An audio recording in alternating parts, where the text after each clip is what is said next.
Today, we're going to talk about 7 fruits that have the potential to kill cancer. How does a fruit or a plant ever come up with this chemical to kill cancer, since that plant or fruit doesn't normally get cancer like humans get? We will also answer the question of the sugar in fruits, right? Because people might know that fruits are high in sugar and cancer loves sugar. All right, so let's first dive into number 1, berries. But there's 2 specific berries that have more cancer-fighting potential than other berries, and that would be the blueberry and the blackberry, because they have a lot more of this thing called anthocyanins that has all sorts of interesting properties, one being the inhibiting of cancer growth. Okay, now anthocyanins also feed your gut microbes. Like 80% of your immune system is in your gut microbiome. So your gut microbes love to eat these plant-based chemicals. You strengthen them, they become more diverse, and they increase in number. There's some pretty great, credible research on anthocyanins decreasing breast cancer, colon cancer, and prostate cancer. Now, I will say they're observational studies, but still, the research is pretty strong. If you can just imagine, like, oh yeah, we just discovered that you can actually help inhibit cancer by eating healthier, right? Who's going to fund that? And that goes right up against pharmaceutical companies.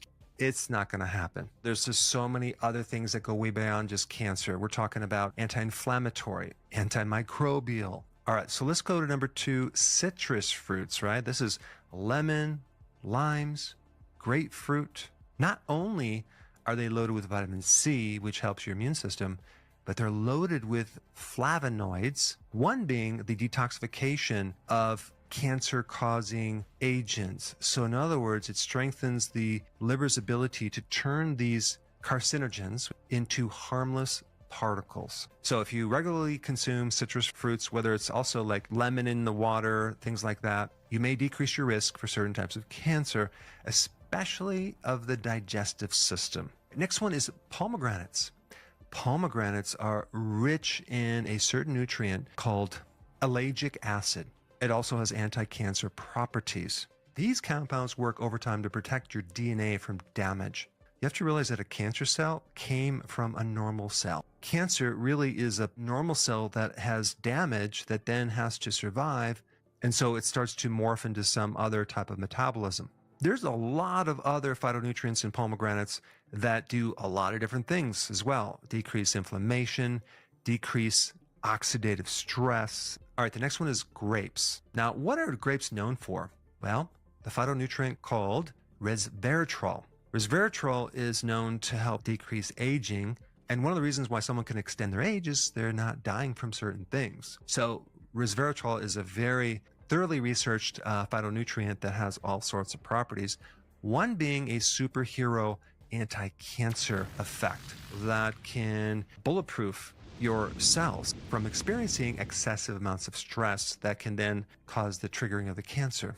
The next one on the list is tomatoes. Yes, tomatoes are really a fruit, even though you might have thought it was a vegetable. Tomatoes are loaded with something called lycopene. Now, you actually can increase the amount of lycopene if you cook the tomato, as in tomato sauce. Now, I have a huge garden of tomatoes, all different kinds. And because I'm experimenting on different type of tomatoes, I have dark purple ones, the green and yellow ones. I have all different types. And those colors represent different pigments, different phytonutrients. So I'm going to experiment on this and see which ones I like as far as taste, see which ones are not as destroyed by insects and bugs. And then also I'm going to send some to the lab to see what the heck is in these tomatoes. All right, next one, avocados. First thing that avocados have, glutathione. That's a super powerful antioxidant that can protect your cells against what's called carcinogens, which are things that cause cancer. The more glutathione you can consume from actual food, the better. The other thing that avocados have are certain phytonutrients that specifically target cancer stem cells. And those are the cells that are not turned into a cancer cell yet, but they're going to. So if you can slow those down, you get at the root of cancer. All right, the last one on the list is olives. Yes, an olive is a fruit as well.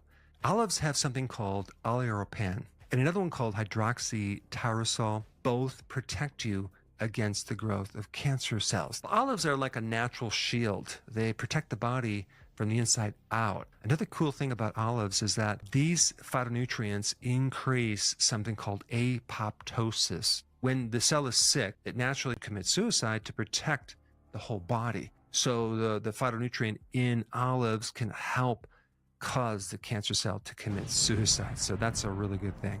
All right, so now let's talk about how a fruit actually developed these compounds in the first place. These plants have developed certain compounds to help them survive as a defense mechanism against the stress from UV radiation, pathogens, viruses, other bacteria. They can't run away from anything, so they have to develop all these compounds to teach whoever eats them a lesson. So these anti-cancer plant-based chemicals also inhibit certain enzymes. Some of the phytonutrients also increase what's called autophagy.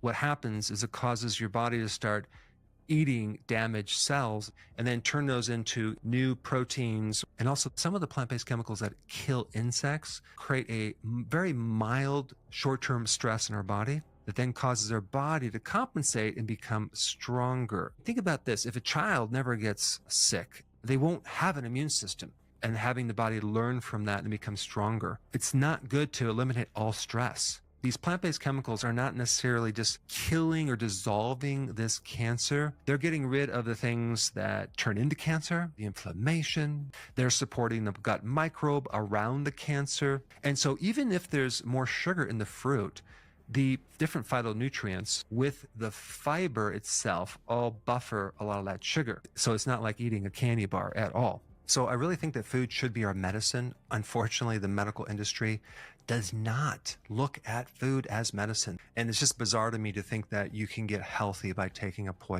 medication. Currently, I'm involved in doing research on cancer with a group out of Europe.